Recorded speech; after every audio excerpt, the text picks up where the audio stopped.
Tonight, our special transmission as Israeli quadcopters lure Palestinians out of their homes by using recordings of crying infants and distressed women. Assalamu alaikum and good evening. This is Muslim News Canada on Muslim Network TV. I'm Zahra Sayed. Today is the 195th day since the onset of Israel's war on Palestine.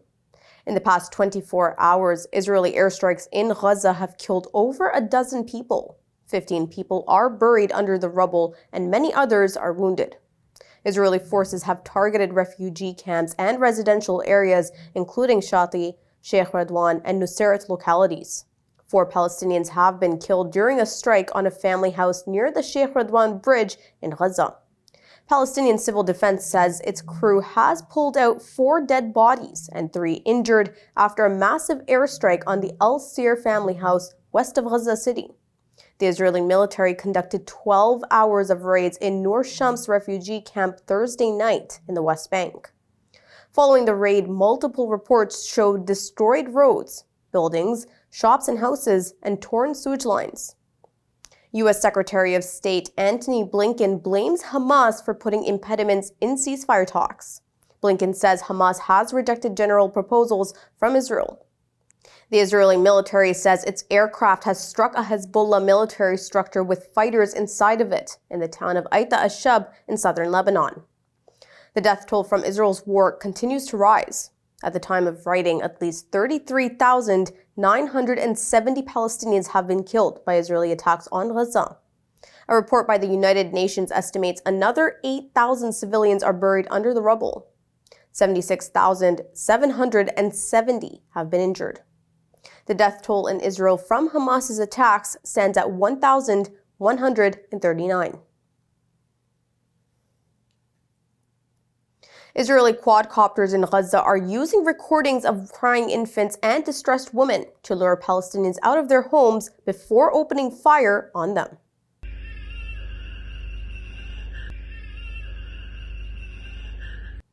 Quadcopters are remote-controlled drones that have been used extensively against Palestinian fighters and civilians in Gaza. Residents report waking to the sound of cries and pleas for help, only to be targeted by the drones.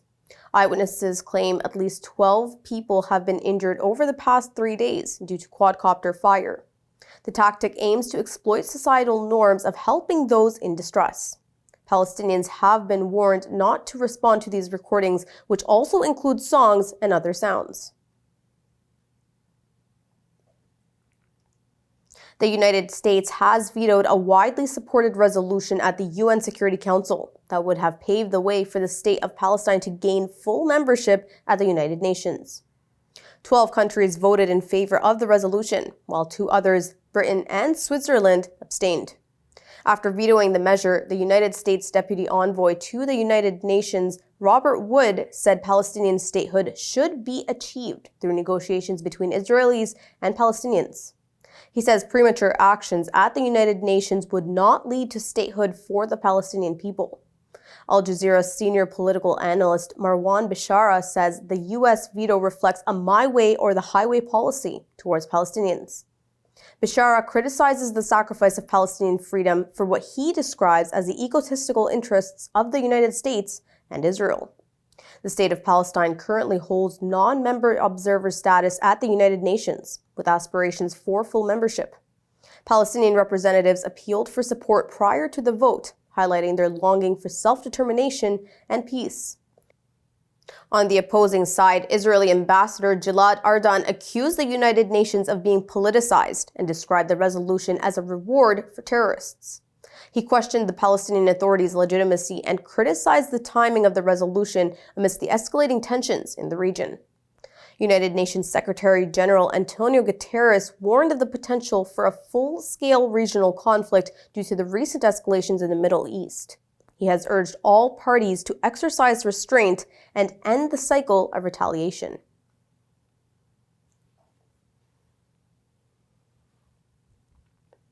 An apparent Israeli drone attack has targeted Iran's major airbase and nuclear site Friday morning near the city of Isfahan. Iranian air defenses fired back. Flights were suspended. The Isfahan facility houses Chinese-supplied reactors. Iran's state television and the United Nations nuclear watchdog say the facility remains intact. Explosions in Syria and Iraq were also reported at the same time. Syria's state-run news agency reports that Israel carried out a missile strike targeting an air defense unit in the south. The strike caused material damage. G7 foreign ministers are urging de-escalation. Same sentiment is being echoed by Russia, Turkey, and the United Arab Emirates. The escalation began on April 1st when Israel targeted Iran's embassy in Damascus. The attack killed at least 16 people.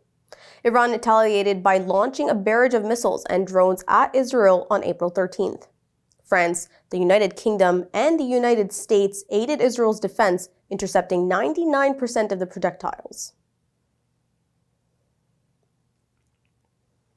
A report by Wall Street Journal shows Saudi Arabia and the United Arab Emirates declined to open their airspace to Israeli and American aircraft during Iran's recent missile and drone attack.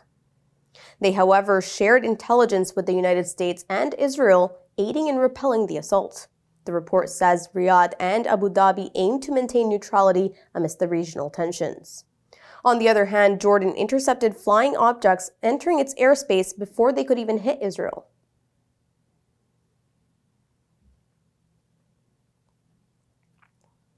The Ontario Legislature has upheld the ban on wearing kafiyyehs following a failed unanimous motion yesterday at Queen's Park. Keffiyeh is a scarf worn commonly by Arabs and holds significance for Palestinians. It has been linked to pro-Palestinian protests amid the ongoing Israel-Hamas conflict. Calls for reversing the ban came from Ontario Liberal leader Bonnie Crombie. The motion was proposed by New Democratic Party leader Marit Stiles. It did not gain enough support, despite statements from Premier Doug Ford and opposition leaders expressing a desire to overturn the ban. Speaker Ted Arnott explained that the legislature restricts clothing marking overt political statements for decorum reasons. Arnott says he started considering the ban after receiving a complaint regarding an MPP wearing a kafiya. Ford expresses hope for a reversal of the ban, but has not confirmed if his caucus would support the motion. Progressive Conservative Party MPP Robin Martin defends the ban. He says there is a need to follow legislative rules and avoid politicizing debates. The Liberal government has unveiled plans to introduce halal mortgages in Canada. The mortgages are aimed at enabling diverse communities, especially Muslim Canadians, to access the housing market. The plan has been unveiled in this year's federal budget. These mortgages will be interest-free. The mortgages will employ alternative payment structures such as ijara, musharaka, and murabaha. Ijara is a rent-to-own model in which a bank buys the asset and leases it to the customer over a set period. In musharaka, there is a partnership with the financier, with both parties owning the property. Murabaha is a credit system in which the ownership is immediately sold to the customer with profits included in the final offer. Ottawa aims to alter tax treatment or create a regulatory sandbox for financial providers to accommodate these mortgages. Consultations with financial institutions and communities commenced last month. The Liberal government will unveil details in the fall. Currently, major Canadian banks do not offer halal mortgages, leaving many Muslims reliant on smaller firms.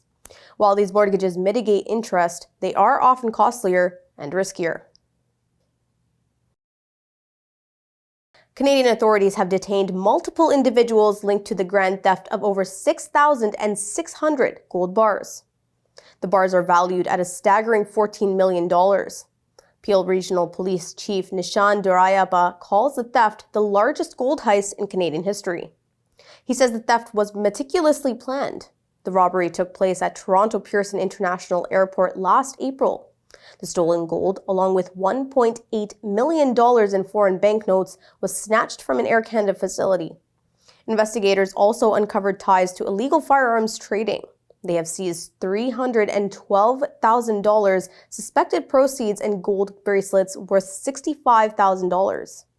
Among the 9 suspects implicated, 2 are Air Canada employees and 1 is a jewelry store proprietor. 5 suspects have been detained in Canada, while 1 remains in custody in the United States. The police are looking for the 3 remaining perpetrators. Air Canada has responded by suspending a charged employee pending legal proceedings. Thank you for watching. Our news is produced by Muslim Network TV, which is a not-for-profit organization. We need your support for donations.